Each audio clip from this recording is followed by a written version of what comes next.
योगेन चित्तस्य पदेन वाचां मलं शरीरस्य च वैद्यकेन योपाकरोत्तं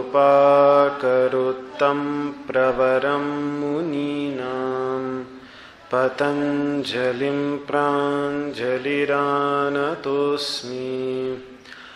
आबाहु पुरुषाकारं शङ्खचक्रासिधारिणं सहस्रशिरसं श्वेतं प्रणमामि पतञ्जलिं। हरिः ॐ। वसुदेवसुतं देवं कंसचाणूरमर्दनं देवकी परमानन्दं कृष्णं वन्दे जगद्गुरुं।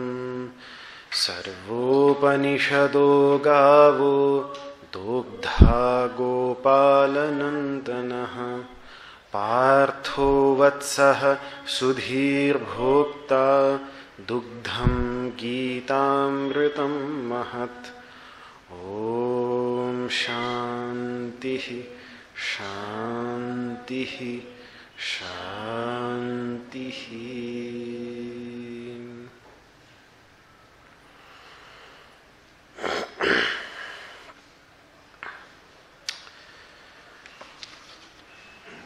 So today we will be studying the 7th verse of the 4th chapter. These two verses, the 7th verse and the 8th verse, are two of the best known verses of the Bhagavad Gita.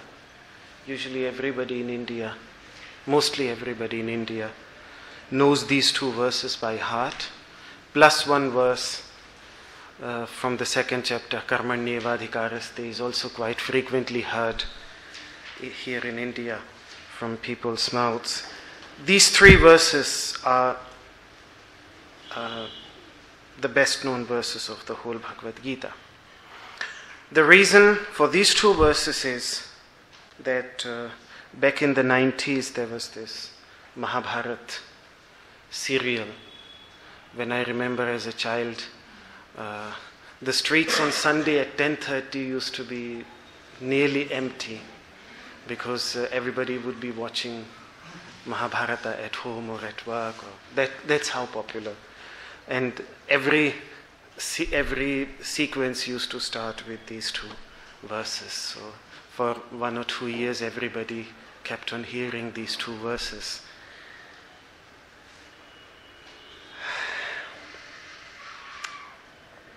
I think the only way to popularize something in India is if you have the electronic media.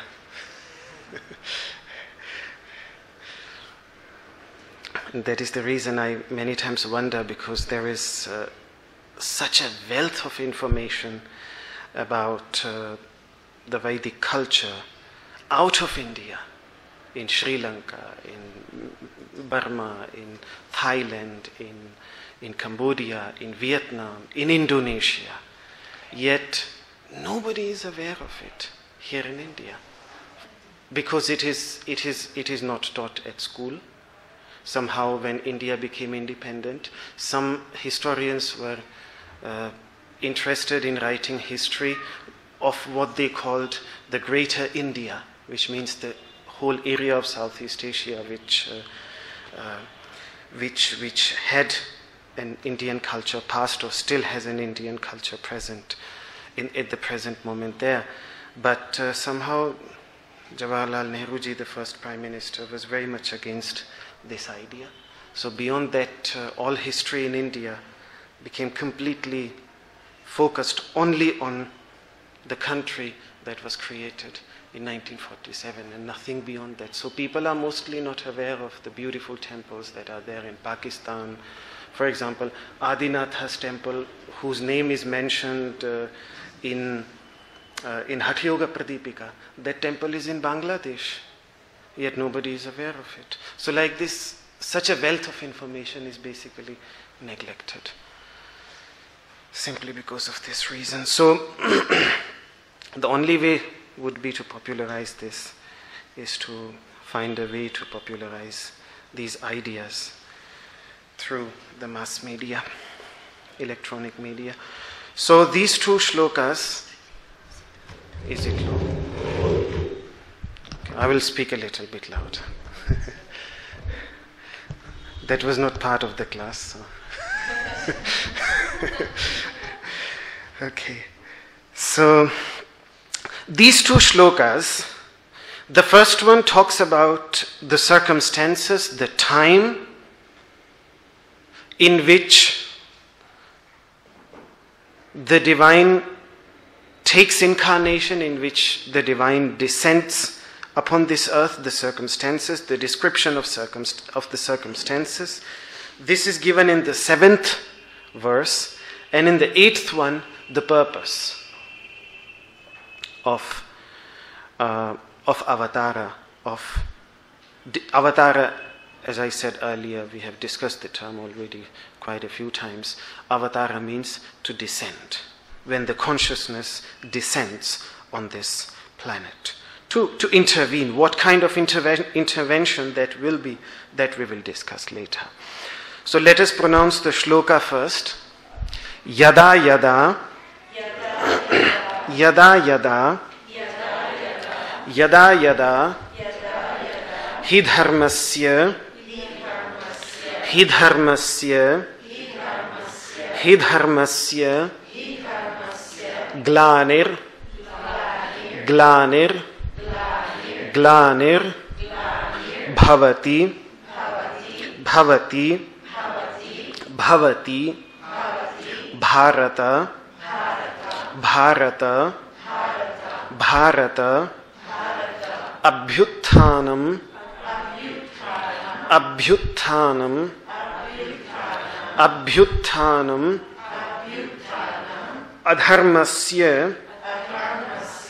adharmasya, adharmasya, tadatmanam, tadatmanam, tadatmanam, srijamyaham, srijamyaham, srijamyaham. Yada yada hi dharmasya glanirbhavati bharata abhyutthanam tadatmanam srijamyaham.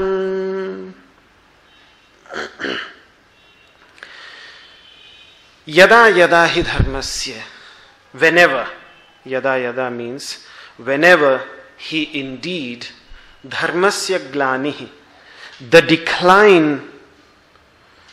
I'll come back to this word a little bit later. Let me just translate it for now.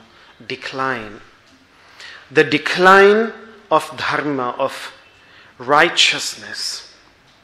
Dharma is a very tricky word, one of the most tricky words, and prone of a lot of misunderstanding. Mostly people translate it, particularly Hindi-speaking people use it for religion, which I think is the most unfortunate thing, because this dharma is not religion. Dharma literally means that which bears, that which nourishes, that which upholds. The very definition of dharma is yato abhyuday nishreyasa siddhi sadharmaha, which means that which helps us to ascend, first of all, to develop, to evolve, and then nishreyasa, to acquire the best, or to acquire the good. But really, because there is a difference between what is good and what is pleasant. So, to be able to understand what is good, and then a path that shows us how to reach it, and then ultimately reaching it in one's life, in practical terms. All this together is what the word dharma refers to. The word in itself also means, dhar means to bear, to uphold, that which. And if we look at the root of this word, there is a very special concept that we find in the most ancient texts of India, Rita, which is also there in the word Ritambhara Prajna. When Patanjali uses the word Ritambhara Prajna, which means the intellect that a person develops after the intellect has been completely stilled and refined with the practice of meditation, with the practice of samadhi, a type of intellect arises which he calls Ritambhara. The intellect that is capable of holding within it Rita. And what does Rita mean? Rita, in the Vedic context, it is used in the meaning of universal laws that make our existence possible. So it includes, of course, the physical laws, as well as the spiritual, inner laws, inner principles, which help an individual and with an individual the whole society to evolve, to become a better group of people, to become a better society. So these principles are called Rita, and Dharma is a word which just refers to the same thing. It evolved out of that idea of Rita.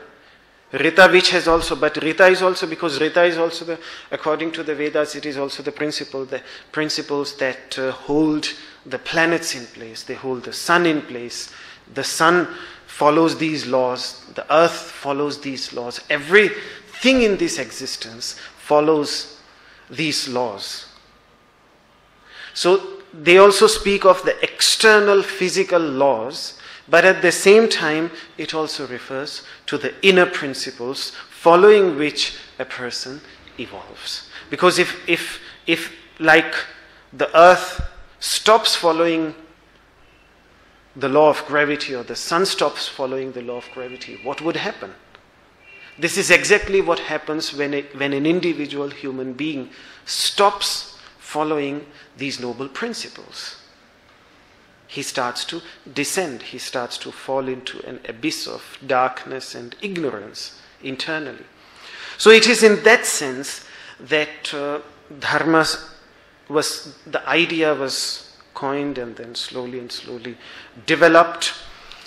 It came to mean the duty of an individual being, his social duties, his duties as a result of his status in the society, as a result of his relationship with others, his commitments that he has made to the nation, to his relationships, all that together, all these duties. And the very reason it is so difficult to define Dharma in its greatest detail is because the moment we start defining Dharma, first of all, we start defining the principles that are equally applicable to everybody, and then later on, as the definitions continue, then there have to be specific principles, specific duties for specific people in the society. So one cannot state that this is the Dharma for everybody. This is one Dharma and this is the Dharma for everybody. Actually, the whole idea of the Bhagavad Gita is to find one's Swadharma, to find one's Dharma, what is correct for an individual to think, to meditate upon it, and then to find and then to follow it. The word Dharma also was used for any good deeds, any noble deeds, deeds of service, charity that we do for the society, which benefits the society, which helps the society to evolve further, that is also called dharma. And to make it even a little bit more confusing is that even the subtle impressions in the unconscious mind that result in an individual by doing that, by doing those acts of charity, they were also called dharma. And these are just some of the meanings. There are additional to that. This is how vast the idea of dharma is. And therefore, to give a simple translation to the word dharma doesn't do justice to it. And that is mostly the reason that now many modern Buddhist scholars, because Dhamma is also a very central concept in Buddhism. Buddham Sharanam Gacchami, Dhammam Sharanam Gacchami, and Sangham Sharanam Gacchami. The three declarations that a Buddhist has to make. The second one is that I take refuge in Dhamma, I take refuge in Buddha, I take refuge in Dhamma, and I take refuge in Sangha, in the congregation, where everybody comes together for the same purpose. So, Dhamma is the second one. They prefer not to translate it into English, because the moment we translate it, we actually limit it.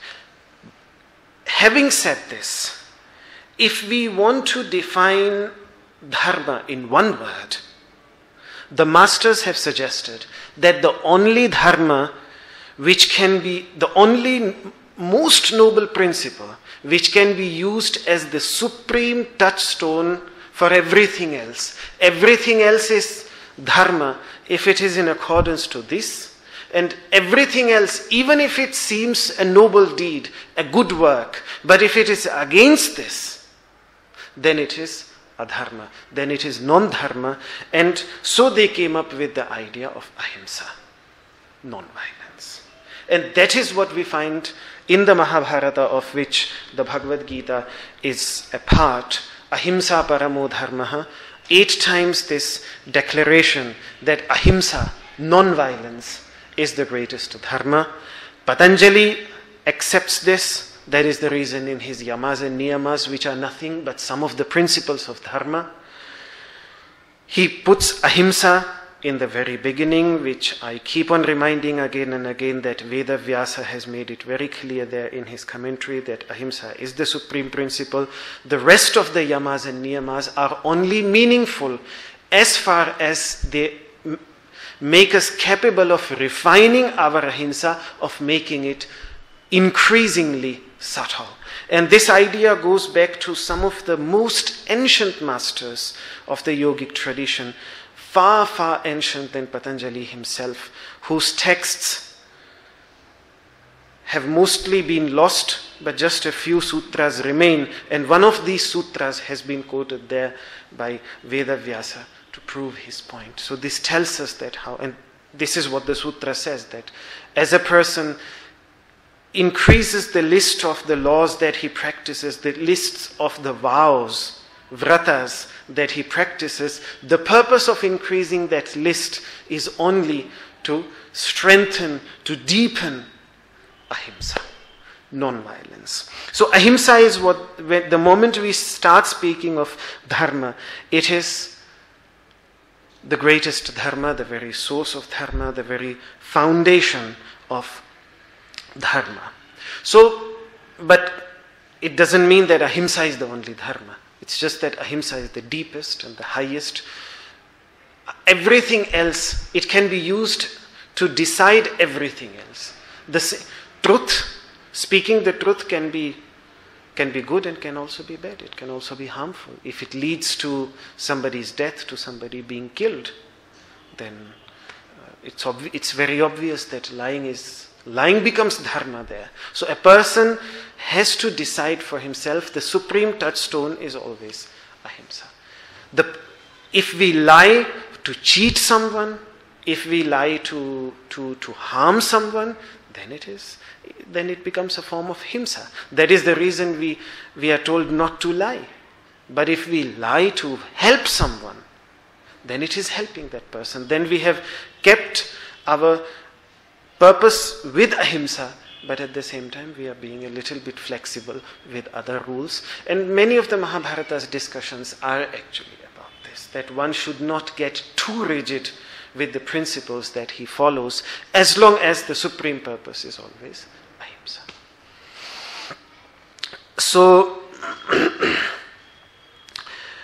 the practice of asana, pranayama and meditation also have to be seen in this moral context, because nasti yoga samambalam, they give us this internal strength. It is easier, very easy to speak about ahimsa, but then actually to practice it in one's life, which means to practice it in our work, in our acts, in our speech, and then even in our thoughts, which a person can only work when a person meditates. In meditation, he starts. Vinoba Bhave, the spiritual successor of Mahatma Gandhi, and my father's spiritual master, with whom he spent many, many decades walking around India on foot, asking the landowners to give their land to the poor people, to the landless people. In his final stage of life, I think when he was around 80, a few years before he left his body, he could not walk on foot anymore in India. So he settled down. He settled down in Vardha Ashram, in his ashram, which is in Maharashtra. A beautiful ashram, Vinoba Bhave.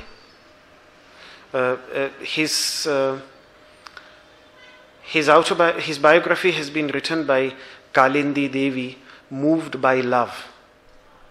It's a beautiful book about his work in English, which I saw when I was in Australia. I saw it for the first time there. So what he used to do at his... he used to emphasize a lot on shramadana, on doing something with your body. Means some physical work every day with your body. Important. He used to consider it very important. So of course, he was a practitioner of yoga. He used to do yoga asanas, some basic yoga asanas every day. But at the same time, then he also used to do some karma yoga. So what he would do in his ashram, he would sit in one corner in the garden and would just sit there and uproot the weed from the ground. And if someone would go, sometimes big ministers used to. He was the spiritual successor of Mahatma Gandhi, which means, and the first satyagrahi, the first civil disobedient against the British crown. So he was highly respected also in the political circle. The Prime Minister used to go and sit at his feet, and all these things used to happen. So when somebody would go and visit him, then he would be sitting there and uprooting this weed, and then, Vinobaji, you should now rest. Why you are taking so much pains and uprooting this weed? Let somebody else do it. Then he would answer that, you think I'm uprooting this weed? By doing this, I'm actually uprooting the weed that is within me. And this weed is making me conscious. It is a meditation for me. It is an active form of meditation for me. I'm doing this outwardly. You see me doing this outwardly, but inwardly I'm cleaning my thoughts, my ideas from, if there is any violent thought towards anybody, I'm trying to get rid of that. This is what I'm working with myself through doing this. So this is what a person has to work with himself, even on the very deepest subtle level, when a person works with himself. So this is the idea, to cultivate, to deepen, to strengthen that ahimsa in one's acts. I don't think Vinoba Bhave ever committed any violence in his acts towards anybody, most probably sometimes in his speech, when he used to criticize the politicians, and in villages sometimes my father used to say that he used to get a little bit angry, and he used to say, these loudspeakers, dogs and politicians, these three have ruined the peace of Indian villages. So that's a form of violence in speech. But ultimately he got rid even of that, and finally he was working on the level of thoughts as well. So this is the deepening of Dharma. Now when we speak of Dharma, to relate it a little with mythology, if you have seen the picture of Shiva, you see him riding a white bull. And that white bull is also in most Shiva temples, you see the white bull sitting in front of Lord Shiva, and people usually worship that white bull first and then they go and worship Shiva, Lord Shiva later. So that white bull symbolizes Dharma. And the reason, first of all, white bull, because of that Dharma which it makes us, because the Sanskrit word for white and radiant is the same, Shukra, which also means radiant and it also means white. So it's not white like this, but it is white like the sun, the midday sun. In that sense, which means completely pure, completely free from the darkness of ignorance. Now the question comes that if you compare Dharma with the white bull, then the white bull has 4 legs on which it stands. So what are the 4 legs on which the bull of Dharma stands? Tapas, which we discussed in our class a little bit yesterday. When it will come in the Bhagavad Gita, we will discuss it in great detail. Usually it is translated with austerity, but as I said yesterday, that any practice through which a person burns away the inner impurities in our body, in our speech, in our mind, any such act, any such physical, verbal, mental act, all that is called tapas. And therefore even asana is a form of tapas. Pranayama is a form of tapas. And it's not I'm saying that, but Hariharananda Aranya in his commentary on the Yoga Sutras, he makes it very clear that tapas is an activity that cleans the mind content and therefore makes it delightful. Chitta prasada. Prasada also means to clean, and prasada also means to be delightful. Any activity starting from, he makes it very clear, asana, pranayama, upavasa, which means,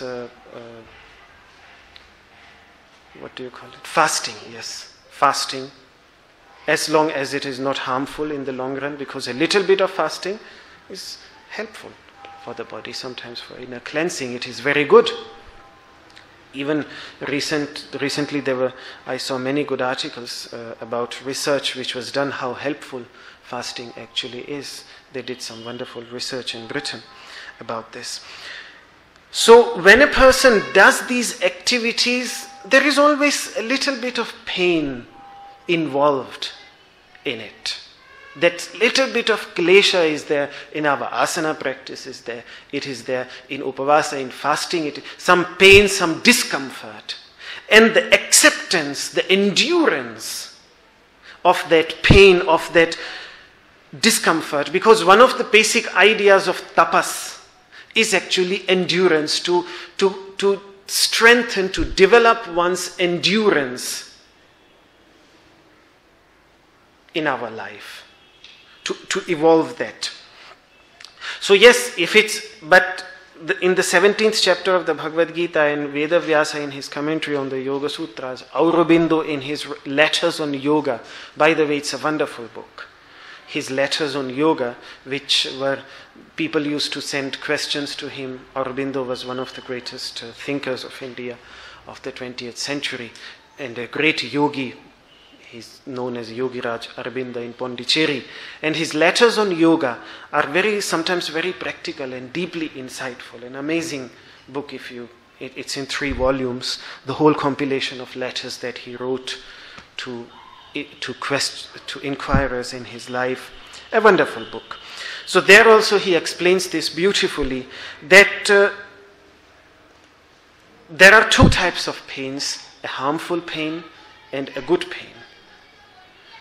The pain that we experience when we are doing the correct posture and we endure it, which allows us to remain in that posture for some time or even go deeper into that posture, that is good pain. But if somehow we are doing a wrong posture and then we are feeling some pain, and if we endure that, then we are harming ourselves. So that is tamasika pain. And then there is this sattvika pain. So the idea is not to endure tamasika pain. It is not to endure the harmful one, but to endure the good one. And how does a person develop an understanding of that? I think that just comes by practice. By practice, you know which pain is good and which pain is bad. That is the only way we can only know for ourselves. It cannot be told to us. So, the endurance of that beneficial pain, and then not indulging in too much luxuries, because when we allow ourselves to indulge too much in luxuries, we become physically weak and also we become morally, mentally weak. So the whole idea of tapas is to keep that balance, what the Buddha used to call the Madhyama Marga. And of course the yogis also call it the same, that Madhyama Marga, the middle path, avoiding both extremes, avoiding the extreme of overindulgence and also avoiding the extreme of extreme austerity. That's not the idea, but finding the medium path. And usually the definition that is given, that any practice, if it culminates into a sense of delight, along with a sense of lightness, then it means that the pain that we have endured was a good pain, a positive pain, a pain that was good. That is one of the definitions that Vidura, in his discussion with Dhritarashtra in the Mahabharata, gives. If you have studied well, if you have done a work with all your capability, and if you have performed an austerity correctly, then tasyante sukhamedhate, at the end of it, you have an inner sense of delight, an inner sense of satisfaction. And this is equally true about asana. The proof that what we did was correct comes with that feeling of lightness.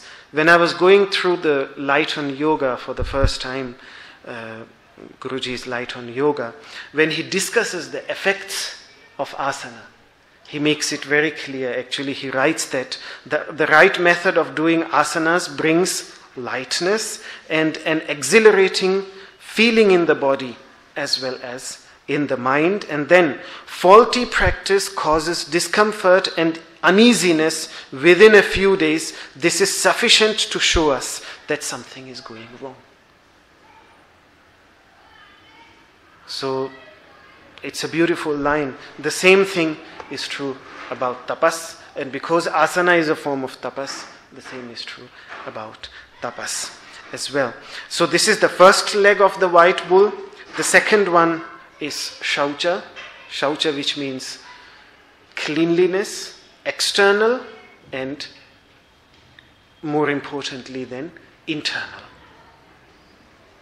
External, first of all external, that is the reason we generally ask the students to come to classes after having taken bath, because when the body is clean, at least what we can clean easily, let us clean that and then work on what is more difficult to keep clean.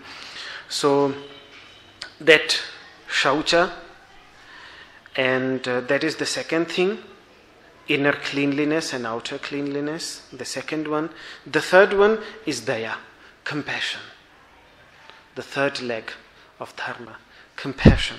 And the fourth one is honesty, truthfulness, towards oneself and towards others. These four things, these four noble principles are considered the four legs on which the bull of dharma stands.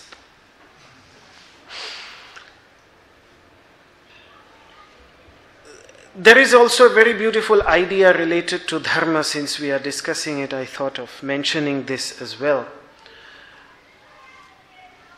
Again, it comes back to the same discussion that we were having, that how to identify if this is dharma or not. How to know that this is dharma. Usually, the Dharma Shastras, they say that the source of dharma which can tell us what is dharma, first of all, it is the deep insights that the masters had, the rishis had. The deep insights that the rishis had. When we study them, they give us an understanding with which we become capable of deciding. They don't give us, the Vedas, they don't have a list of what is right and what is wrong. They rather speak about acquiring that light within ourselves, enlightening that light within ourselves, which we can use as a torch to know which path is right and which path is wrong. So that is the teachings of the rishis. Then the teachings of the munis, which means the shrutis and the smritis. The virtuous conduct of the munis. Sorry? The good conduct, the good behavior. Because sometimes they were also human beings in their journey towards perfection. They also made some mistakes, so we cannot follow those mistakes. But whatever they did after they were fully enlightened, to follow in their footsteps, virtuous conduct, that is the third thing. And then even the conduct of the good people of our time, such as Mahatma Gandhi and all these great saints and sages of our times, Mother Teresa, who inspired and who did wonderful deeds for humanity. They can also help us, their life, their teachings, their acts, great acts. They can inspire us and tell us what is right and what is wrong. But after having said that, the last idea that has been given, the last measurement to what is right and what is wrong, what is dharma, is atmanas tushtirevacha, self-satisfaction. Ultimately, we should ask ourselves that after doing this, after following what the Vedas have said, what the masters have, what Patanjali says, after having done all that, do I develop an inner sense of satisfaction? Is there an inner sense of satisfaction? Is there some inner sense of fulfillment? If it is there, then it is dharma. Because then it is in accordance to our heart, and somehow our heart has that, this human heart has the capacity, has the capability to know. When we are, that is, you can call it insight, you can call it intuition, whatever you will, whatever you want to call it, it doesn't matter. But the heart somehow always, even with the most wicked person, there is a voice in the heart which tells him, don't do this, this is not correct. Yet he becomes a wicked person because he does not listen to that voice. He learns to neglect that voice. So if a person follows, and particularly someone who practices meditation and has trained himself to become, to go inward, for him that voice has to be very strong. Socrates spoke of this voice. Indian texts such as Manu Samhita speak of it as Yama or Dharma Raja, the Lord of Dharma residing within. The Lord of Dharma, the master, the Supreme Lord or the Supreme King of Dharma residing within, which tells us what is right and what is wrong within.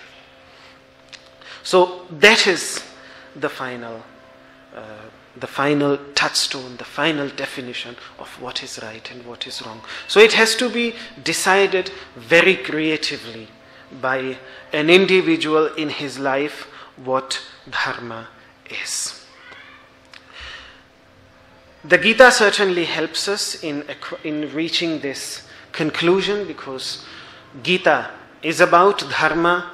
The very first word, if you look at the first verse, Dharma Kshetre Kurukshetre, the first word is Dharma, the first letter is Dhar, the last letter is Ma. So the whole Bhagavad Gita has been expressed between these two letters. So the whole Bhagavad Gita is about Dharma. When this Dharma starts to decline, that is how the word Glani is generally translated, as decline. Yes, that this is how they have translated it. Whenever righteousness is on the decline. But it doesn't really mean only that. Because Glani is a state of mind.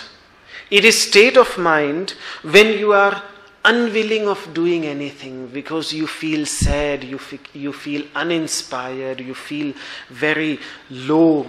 The state of inner displeasure, a depressed state of mind, exhausted, fatigue of body and mind, such as when a person is depressed and just closes himself into a room, and just when there is some pain in the heart, either because we have suffered tremendously in a relationship or whatever the reason might be, that sense of dejection and nothing, we have no interest. Even if there is a good movie, we don't want to watch it. If we go somebody takes us into a beautiful place, we can't enjoy that beautiful place, we can't enjoy the tasty food. That sense of inner dejection, a depressed state of mind, that is what Glani means, because the very grammatical definition of Glani, the root is glai, and glai means the complete absence of harsha, happiness, the complete absence of happiness, a state of complete dejection, lack of energy, sinking down, that inner state of collapse. This is what the word Glani stands for. So it's not, we are translating it as decline, but what we are actually speaking of, this sense of dejection, this deep depression that we so often we experience in our life when something tremendously painful to us has happened. So when a person leaves this path of righteousness,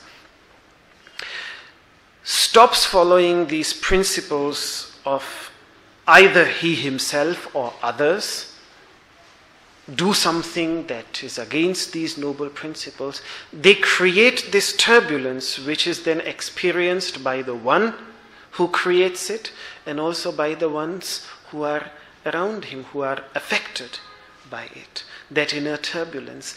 And as a result of that, they feel depressed, they feel extremely sad.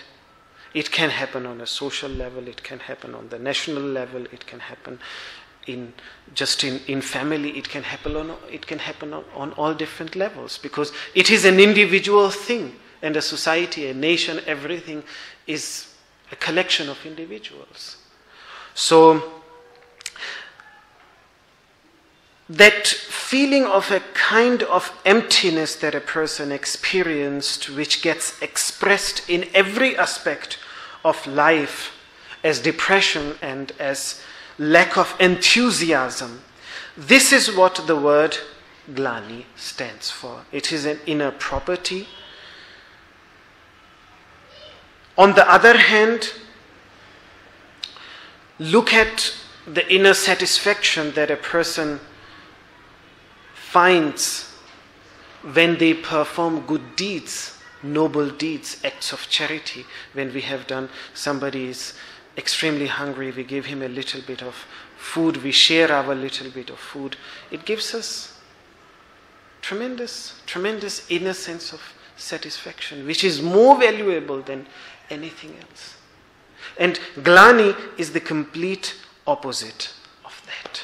In other words, as a person loses his grip on the boat of Dharma and he starts to sink into that abyss of violent thoughts filled with hatred, thoughts filled with selfishness, fear, all that Patanjali speaks of, ignorance, ego, selfish lust, anger, hatred, and fear, and then the 6 cardinal enemies,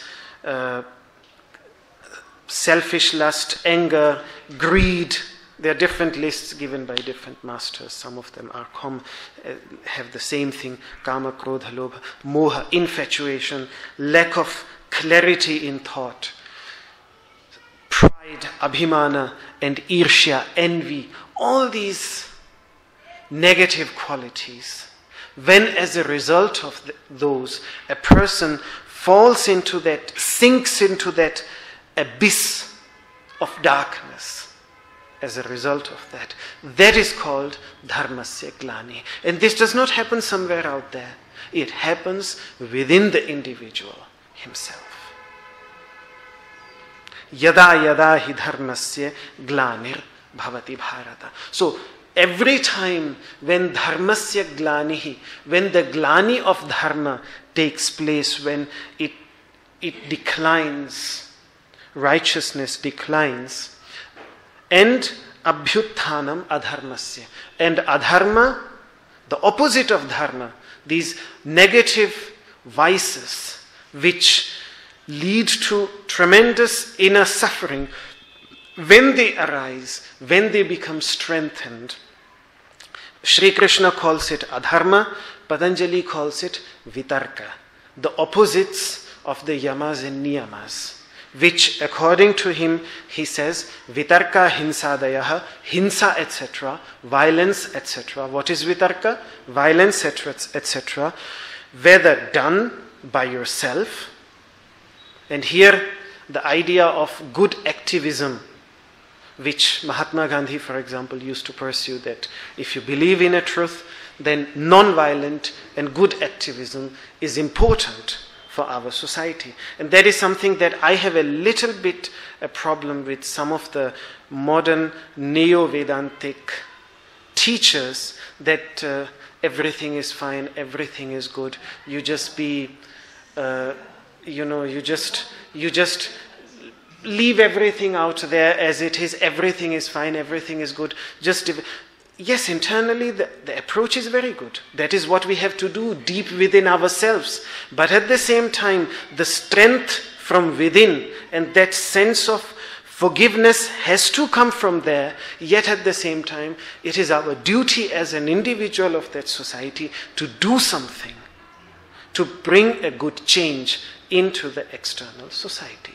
And this is when Patanjali says, Krita, whether you do it yourself, Karita, you make someone else to do it, such as, for example, I'm sorry to say, but I usually don't take names, but when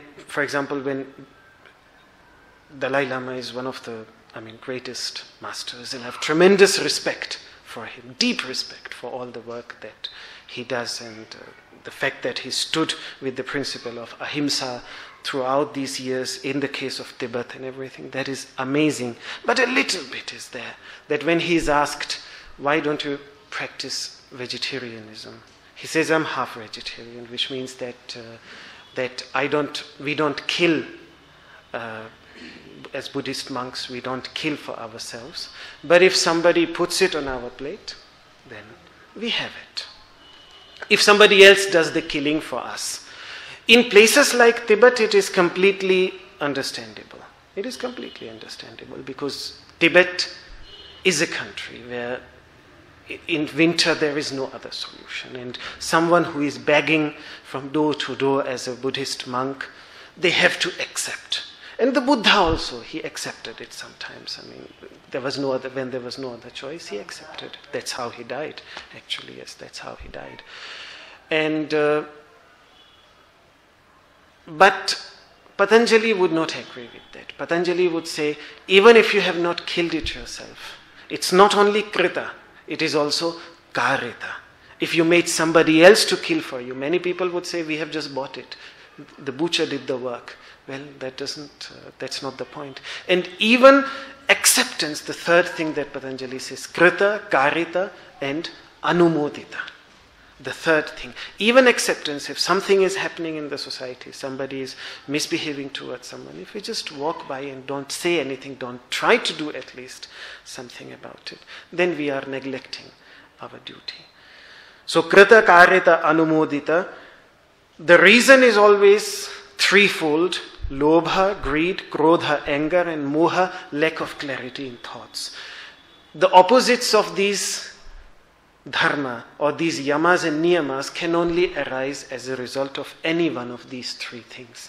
Either greed is the guiding principle, or then anger is there when we become completely logical, or lack of clarity due to some other reason. Lobha, krodha, moha purvaka, mridu madhyadhimatra, dukkha, jnana, nanta phala. He says they should be avoided because their fruits are infinite pain and suffering for the individual and for others. And eventually it leads into ajnana, into ignorance, into darkness, into the darkness of ignorance. And therefore, walking away from there is important. So, abhyutthanam adharmasya, but when, because of the lack of light, that darkness takes over, then tadatmanam srajamyaham, that is when I manifest myself. If it's just an individual, then in the case of the individual, the divine can manifest in his thoughts, in his mind, and it keeps on manifesting. We have, thank God, even today we have so many saints, so many noble beings, so many people who inspire the society through their noble deeds, and that is the reason we are surviving. They are there, they are out there working. We might hear of them, we might not hear of them, because unfortunately the media only usually covers the bad events, and the good things only if it's really very big. But on grassroots level, people are doing wonderful work. And that all would be it's a kind of avatara, it's a kind of descent of that awareness into the individual's mind, which keeps on evolving the society. If at some point the society reaches a point where a very strong individual has to come forward and bring a radical change into the society and start a new society, that also happens. So this is the principle, basically the principle behind Avatara. We'll come back to this discussion again as we proceed to the next shloka, which gives the purpose, which might seem a little bit as if there is some hatred towards the evildoers. But I can just assure you from my own studies that there is no hatred in the Vedic teachings even towards the evildoers. The hatred is only towards evil and not towards even the evildoers. And this is a beautiful thing, which even in Indian mythology, which is related to the demonic characters and all these characters, the moment they change their personality or they transform their personality, they become highly revered beings, even if they were born into a demonic family where everybody else was a demon. So all that it's far more complex than just drawing a line and saying that here is black and here is white.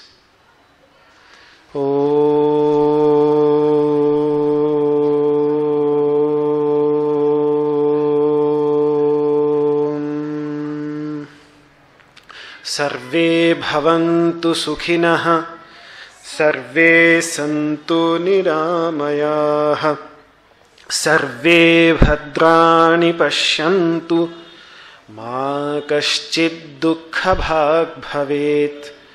ॐ शान्तिः शान्तिः शान्तिः।